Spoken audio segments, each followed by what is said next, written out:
All right, everybody, it is Bike, Roast, or Boast. It came from Facebook Marketplace. Pre-recording this one, not doing a live stream. Unfortunately, I had a conflict come up and was not able to live stream, but very excited to get into this one today. This is going to be a good one. We have producer Logan has dropped the old school alien Mark Zuckerberg before he had his weird PR glow up that they tried to make him a cool billionaire. Guess what? No billionaire is cool. Stop bootlicking billionaires. Let's get started. 2016 Honda CBR 500R. Oh, we're off to a great start. $4,000. Guy says never been dropped. Clean title, 11,200 miles. Extremely clean, well-maintained CBR 500R. Okay. Has slip-on TBR carbon fiber exhaust with a full LED underglow with remote control to switch on and off. Oh boy, great. I don't know if it's clean then. Great starter bike, handles in corners like a champ, and is extremely comfortable to ride as a daily on highways. Suspension handles Austin roads very well. Ooh, Logan picked Austin this time. New chain, sprockets, rear tire, and oil change done 200 miles ago.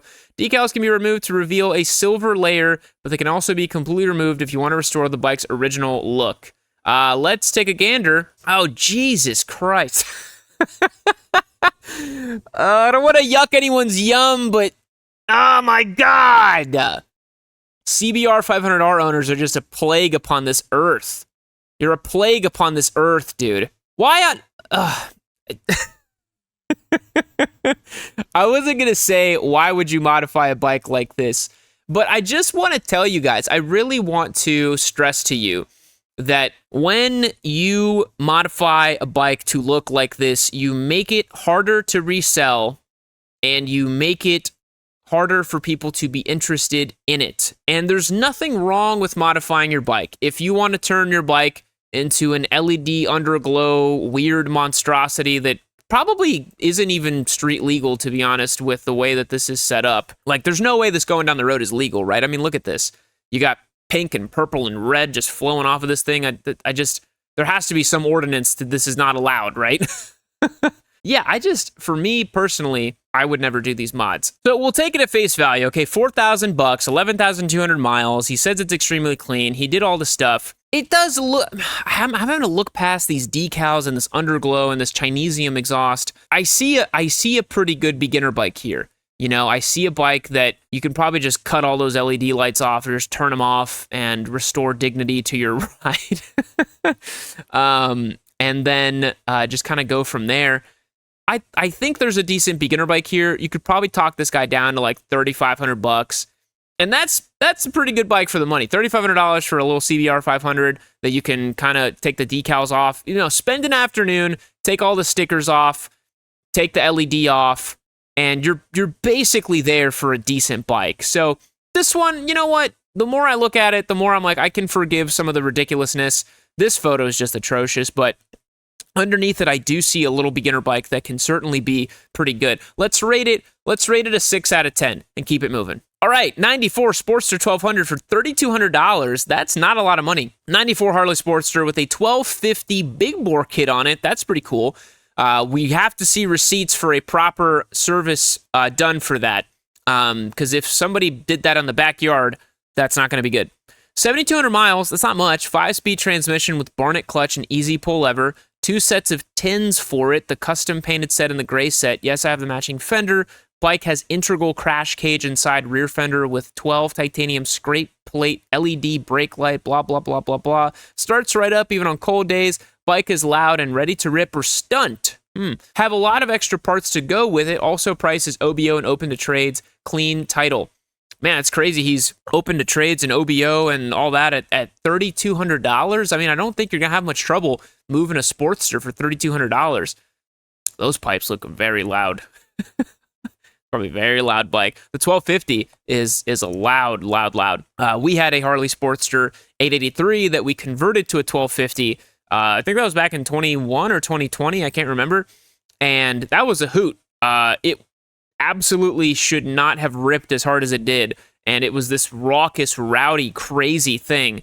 And I thought it was super cool, honestly. Once we did that 1250 swap and got the thing all set up, I thought it was really, really neat. And I thought it was really cool. But this one, you'd want to see, like I said, that the owner has set it up correctly, has it serviced from a mechanic or something like that really knows what they're doing. Because buying somebody's 1250 Sportster project that you don't really know much about makes me a little nervous. Look at that, chain conversion. These usually run a belt, but this guy's running a chain. That's kind of neat. I think a lot of guys do that on the Sportsters, so that's pretty crazy. Single disc brake on the front. I mean, these have a cool vibe, man. And these have been unchanged for like 25 or 30 years. I still, to this day, I tell people the Sportster is my favorite Harley Davidson. They don't believe me, but I really think the Evo Sportster has a lot of charm, a lot of character, a lot of pizzazz, a lot of attitude, and is legitimately an old school classic motorcycle that, I don't know, you just don't see much of anymore on the road. And that to me gives it some character and flavor. So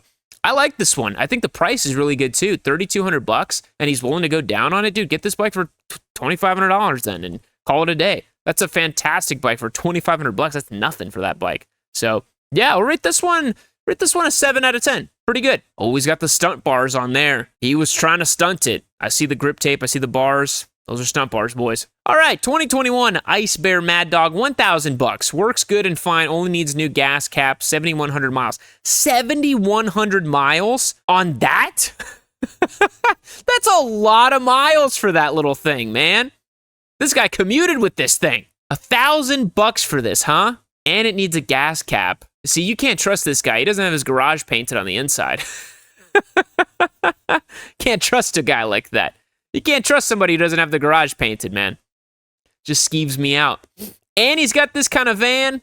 I don't know about this guy, dude. I don't know. And he put 7,100 miles on this wretched little thing. In its 2021. That is a lot of I think he must have commuted with it, because you really don't see that many miles on such a ridiculous small little thing. $1,000. No, I'm sorry, boys. This is not $1,000, right? This is some old, wretched little scooter thing. $500. Best I can do. It's got a super loud, looks like a car pipe on there. Jesus, that's loud. Certainly would want to put the OEM muffler back on that. Make it a little quieter. I don't like it. I'm not going to lie. Oh no, this is 710 miles. Hold on a sec. 7,100 miles, and they wrote it with the comma after the 7 and the 1 and the 000. That's not what that is right there. And actually, because that says kilometers per hour, this may actually be 710 kilometers on the odometer, because this is measuring kilometers. It says kmh, right? And this looks like a no, that's kmh right there. I thought that was a tachometer. I'm like, there's no way revs to 10,000 RPM. This right here, the white part, is obviously the tenths, right? Everybody knows that. That's the part that rolls over, is the tenths. So honestly, it doesn't seem like this guy knows what he's talking about with this machine. He might have no clue what the hell it is or how it works or whatever.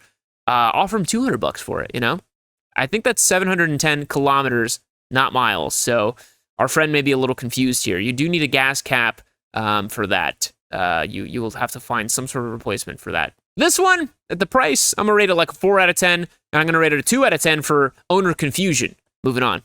2003 Yamaha dirt bike. Needs rings, don't have use for it, runs good besides needing rings, great bike. Total crackhead listing. What dirt bike is it? Oh, it's a little PW50 or something, right? That's a little 50 for sure. That's a tiny bike. That's a 50. That's a little baby bike. My buddy Jeremy, who you guys saw in the Grom video, just ripping wheelies on the Grom. He's a absolute evangelist for the 50s. Thinks that everybody should get a 50. Thinks that they're amazing. And it's hard to, it's hard to deny that 50s aren't just sick, right? Oh, look at that. Big chilling on the 50, doing the wheelies. Got the foot in the back there. I mean, that's what these bikes are for, man. Look at the joy. Look at the joy. This is the feeling we all chase. This is it, dude. It's not that complicated, you know? I look at a photo like this, and it just, to me, brings a childlike sense of wonder and joy. The front wheels in the air. It just feels good, dude. This is what riding's about right here. This is riding, to me, distilled in such a pure form. Grown man, short shorts, doing a wheelie on a 50. It's beautiful. You know, either he's really small or this is a really big 50, because now I'm thinking it might be a 110 or something. It's not a TTR. It's really tiny. But This is a 2003, and it needs rings. Doesn't even have a price on it. I mean, maybe you can just come pick this thing up. I have no idea. But these are very easy to service as well, too. So if you do have an issue with this little bike and you need to put rings or rebuild the whatever, it's really not that bad. So pretty cool listing. I'm kind of tempted to get a little 50 and just dick around with it. I think it'd be a lot of fun to just crack wheelies with a 50. I know my buddy Jeremy wants me to get one, so maybe I will. All right, next up, 1997 Suzuki GSX-R750, $6,500 to $6,500. That's a lot of money. A vintage 1997 Suzuki GSX-R750 with 24,000 miles, runs perfect, clean title, new Michelins. Let's take a look. Woo! Classic slab box, huh? Classic slab over here, boys. I'm impressed. Look at that big, beautiful, beefy aluminum frame. Old school, baby. Look at the ram air right here. Look at that side intake pod. They used to do that all the time back in the day. Literally cut through the frame. S-Rad with the Arai sticker. This is a really clean old school Gixxer. These are not usually this clean. And at first I was like, what did he want for 65, right? $6,500. At first I was like, $6,500 is way too much for a freaking 30-year-old Gixxer. But now, I'm kind of looking at it. I'm like, dude, this thing looks pretty damn good. It's in really good nick. You look here inside the forks, the triple tree. I mean, everything looks really clean on it. These are certainly carbureted, which does present some issues. 4 carbs on these old bikes is not super fun, but it's pretty though. It's nice, right? Look how big they used to make the tail section on these, man. This was like old school bikes had these huge tail sections. I still think it looks cool. And honestly, it's got like a really interesting kind of retro vibe to it now that I think more people can appreciate. These were obviously very old and very out of date, I think maybe 5-10 years ago, but now 90s style's kind of coming back. And I think I think this bike's pretty good. Swing arm looks good. Everything looks clean on it. I don't see anything that would immediately tell me like, oh, red flag.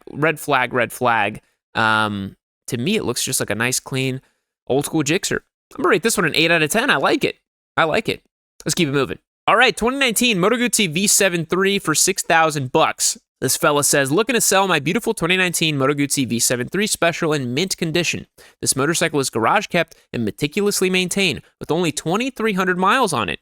If you're in the market for a classic and reliable ride, this is the one for you. Don't miss out on this great opportunity to own a well-cared-for Moto Guzzi. Great starter bike for anyone looking to start their journey. Clean title. I bought it brand new. Contact me for details. Serious inquiries only. We like the way it's written, and seller is correct. It's a gorgeous, good-looking motorcycle. We're in what looks like a nice neighborhood with well-trimmed grass and nice, landscaping. You guys might laugh when I say stuff like this, but this legitimately makes a difference.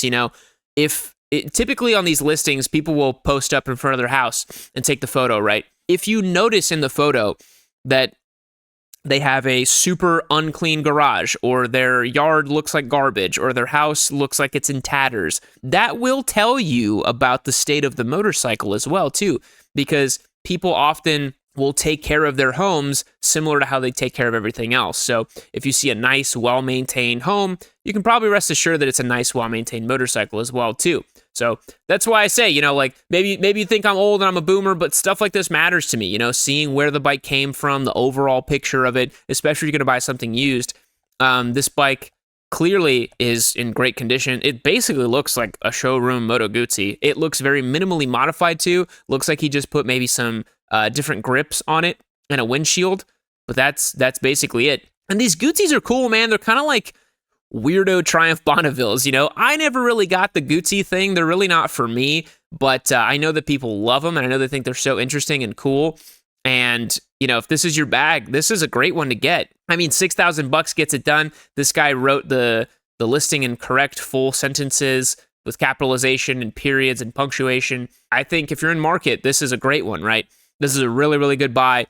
Fair price, too. I think these brand new sell closer to $9,000. So, yeah, this one for me is a big get. This is a beautiful bike in good condition, great listing.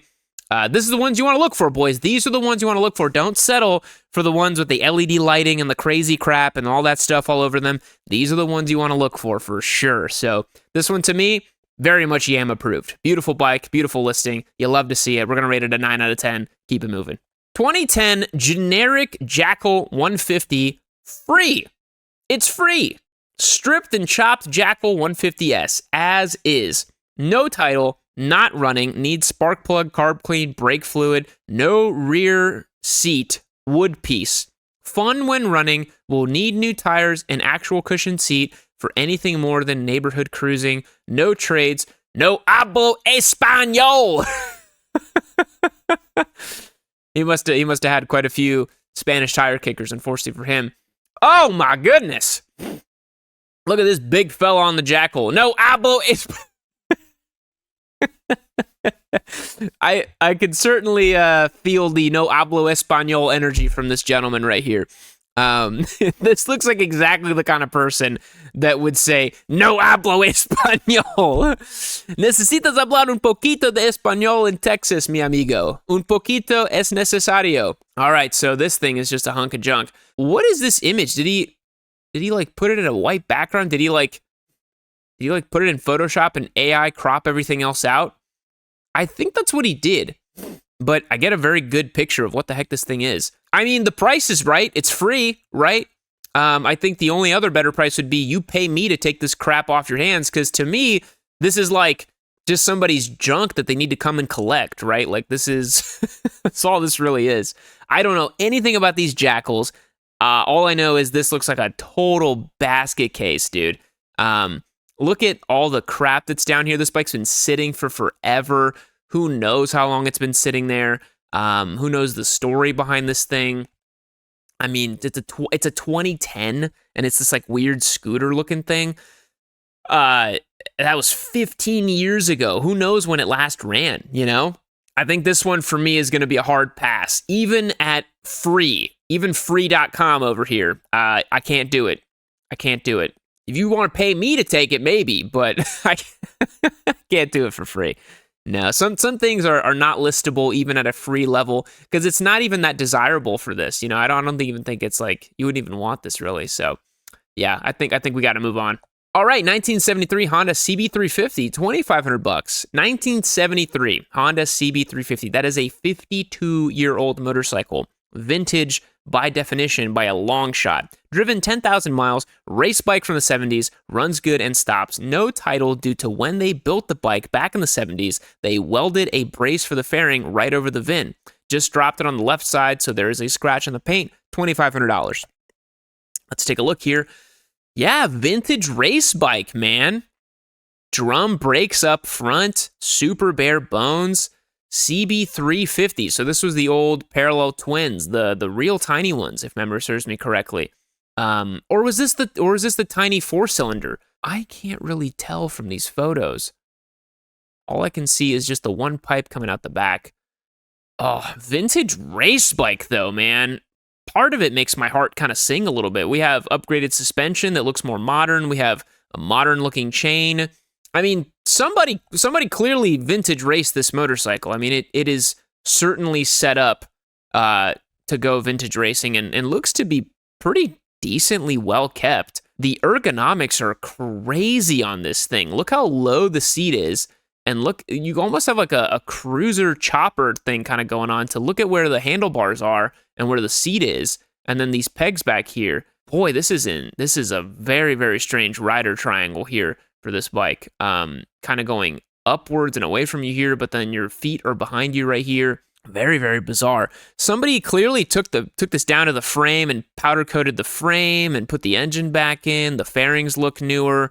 I think to me, I can't really, I don't know very much about these, but to me, it looks like a well-executed old school vintage race bike. And I kind of like what I'm seeing, honestly. It's a very, very unique bike that more than likely is only good for a very specific type of person. A very, very niche buyer for this. You're not really going to find somebody to just take this on casually.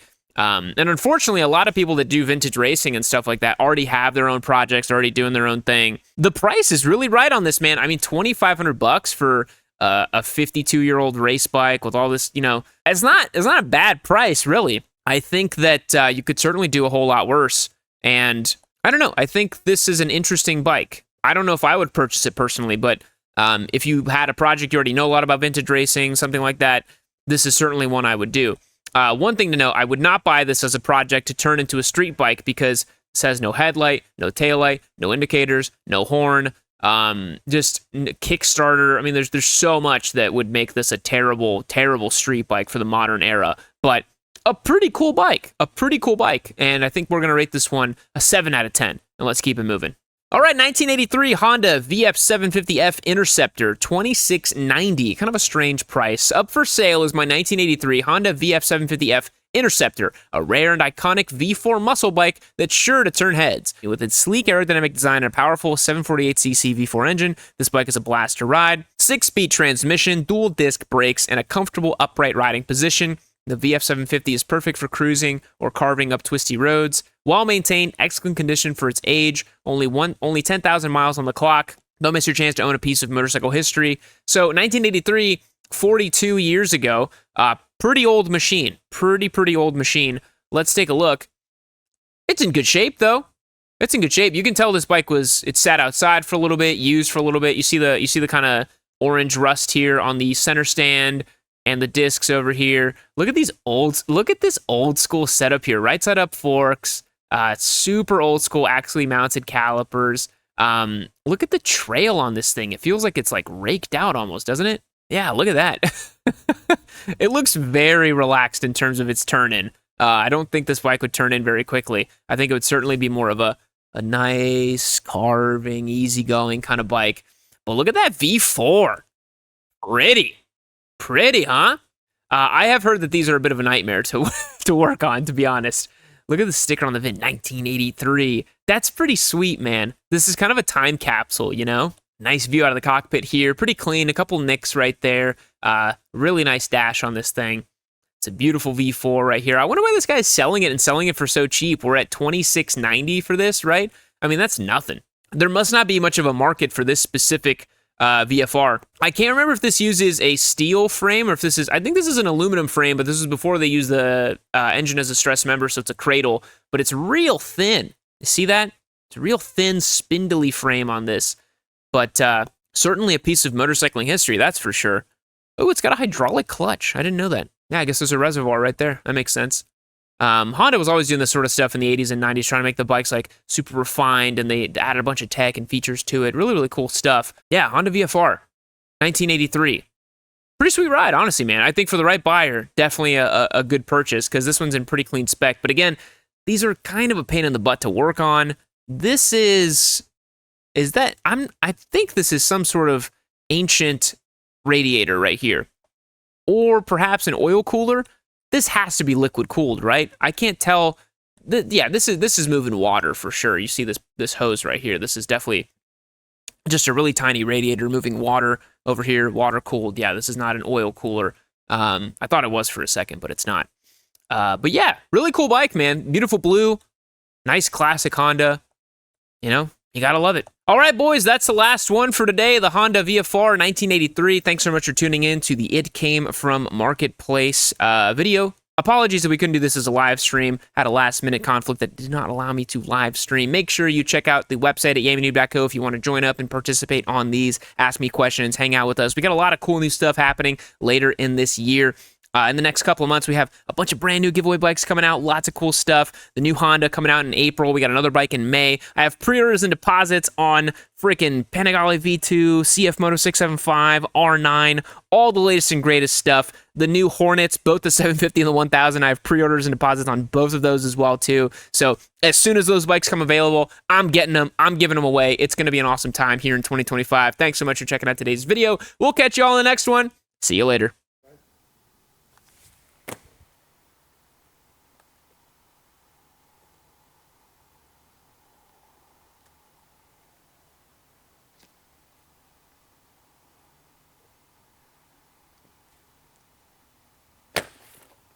Keep watching! what you give me now?